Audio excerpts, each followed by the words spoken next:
పొరపాటున చంద్రబాబు నాయుడు గారికి ఎవరైనా కూడా నిద్రలో మావిగన్ అని అన్నారంటే చాలు, బహుశా గుండాకి చనిపోయినా చనిపోతాడు. అంతగా ఆయనకు మావిగన్ అనే పేరు వింటే బీపీ పెరుగుతూ ఉంది. ఎప్పుడైనా మీరైనా పొరపాటున అనండి, ఎప్పుడైనా మావిగన్ గురించి మీ కమెంట్స్ ఏంటి సార్ అని. గుండె ఆగిపోకపోతే అదృష్టము. జగన్మోహన్ రెడ్డి, నువ్వు ఈరోజు అంటా ఉన్నావు ఏమని, గుండాగిపోతారు అని చెప్పి చంద్రబాబు నాయుడు గారు ఉద్దేశించి అంటుండవు. గుర్తుపెట్టుకో, మీ తండ్రి ఈ విధంగా నోరేసుకొని ఎన్నోసార్లు వాగాడు.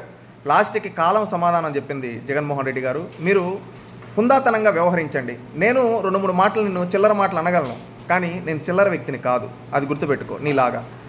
ఇంకొకటి, నువ్వు మావిగన్ అంటే గుండాగిపోతారంటాడు. నువ్వు మాట్లాడిన వీడియోలు చూపిస్తే సిగ్గుమానం ఉన్న ఎవడైనా కానీ సిగ్గుపడతాడు, కానీ నువ్వు సిగ్గుపడవు. ఎందుకో తెలుసా? నీకు గుర్తు లేకపోతే ఒకసారి చేస్తా. ఒకసారి నువ్వేమన్నావు, ఎక్కడైనా పర్లా విజయవాడ గుంటూరు మధ్యలో అదేదో రాజధాని అమరావతి నాకు ఓకే, నేను ఇప్పుడే చిన్నదైపోయింది అని చెప్పి మాట్లాడావు. ఆ తర్వాత ఎలక్షన్ ముందు కూడా నేను ఇల్లు కట్టుకున్నాను, ఇక్కడే ఉంటుంది రాజధాని మార్చనన్నావు. తర్వాత 3 రాజధానులు అన్నావు. తర్వాత ఓన్లీ వైజాగ్ అన్నావు. తర్వాత నాగార్జున యూనివర్సిటీలో పెట్టేస్తే పోలా అని అన్నావు. ఇప్పుడు వచ్చి మ్యావిగన్ అంటున్నావు. ఇన్నిసార్లు మాట ఎవడు మారుస్తాడు? ఓసర వెళ్ళి కూడా మార్చదు. నువ్వు మాట్లాడిన మాటలు సిగ్గుపడుతున్నావు. ఇంకెవడన్నా మనిషి అనేవాడు ఉంటే వాడు సిగ్గుపడి ఉంటాడు, నువ్వు సిగ్గుపడాలి. అంటే నువ్వు ఏంటో నీకే వదిలేస్తూ ఉన్నావు. ఇంకొకటి, నువ్వు చంద్రబాబు నాయుడు గారిని ఉద్దేశించి అవాక్కులు చవాక్కులు వెళ్ళదు. గుర్తుపెట్టుకో, నువ్వు కింద కూర్చుంటే లేపడానికి నీ చుట్టూ ఒక 10 మంది కావాలా. నువ్వు ఎక్కడన్నా ఏదైనా ఎక్కాలంటే నిన్ను ఒక 10 మంది పట్టుకోవాలా. అది నీ స్థాయి.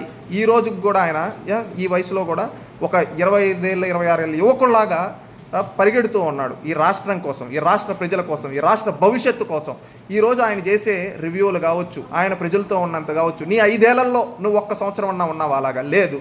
అది నీకు ఆయనకి డిఫరెన్స్ క్లియర్ కట్గా తెలుస్తుంది. ఇలాంటి చిల్లర మాటలు మాట్లాడొద్దు అని చెప్పి హుందాతనంగా తెలియజేస్తున్నాం జగన్మోహన్ రెడ్డి గారు.